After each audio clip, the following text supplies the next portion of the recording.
I want a great life. How do I have the greatest life? But I can have the risk of being wrong. And then everything changed because I figured it out. Sort of like you did. My son in 2014 gave me a book by Joseph Campbell called Hero of a Thousand Faces.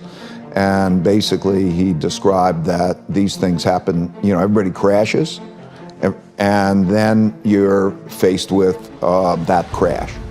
And you either have an epiphany or you don't. You either walk off the field and say, hey, I don't want to do this anymore, and you give up on that, going after your audacious goals, or you gain really humility.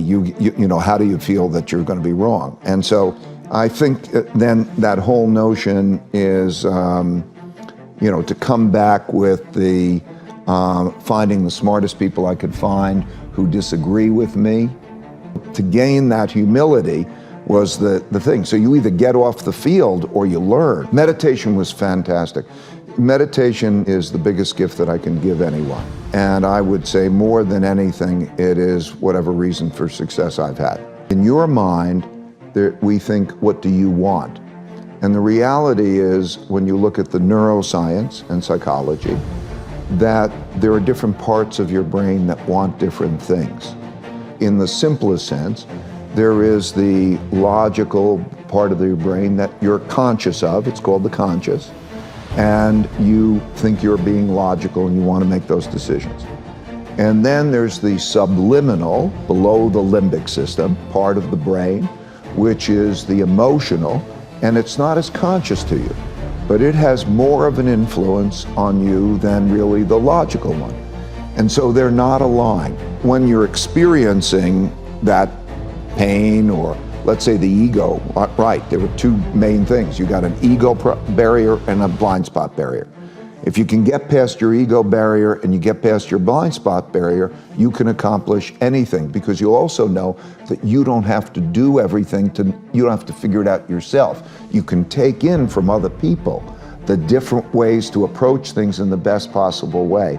And so the realization that we all are really struggling with ourselves, and to think which is in control.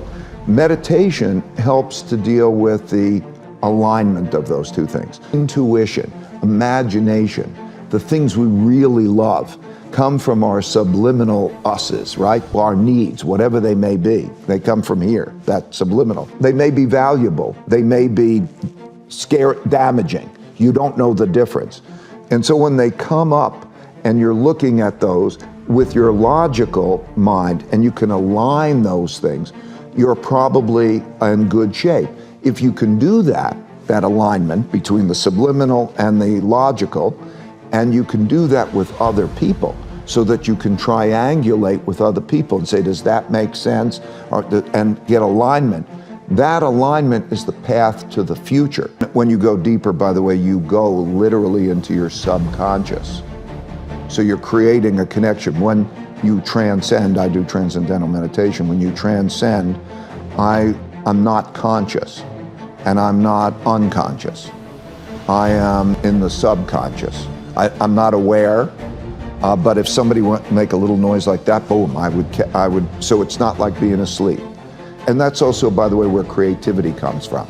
It's like you go take a hot shower and a great idea comes, not because you're muscling it. So when you're having that, then you're calm and your natural state, and then these things bubble up and it helps that alignment.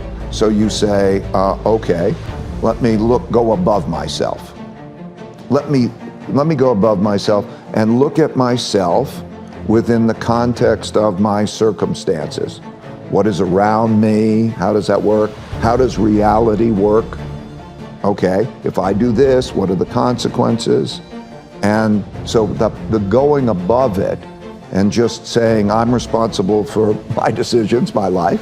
And when you do it well with others, so you triangulate. That's why I have the radical truthfulness and the radical transparency. When you have that radical truthfulness and the radical transparency, you're triangulating with others.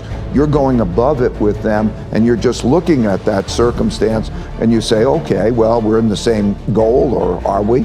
And then how do I navigate those so that we get to where we want to go? Because if you're forming your company, you've got your company, we're on the same mission together, right?